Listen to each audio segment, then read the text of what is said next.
অনুষ্ঠানকে সাফল্যমণ্ডিত হবে। ধন্যবাদ।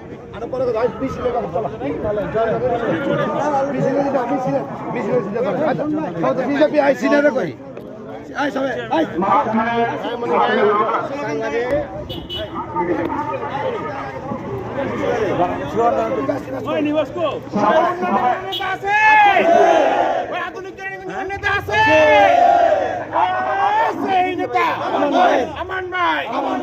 উন্নয়নে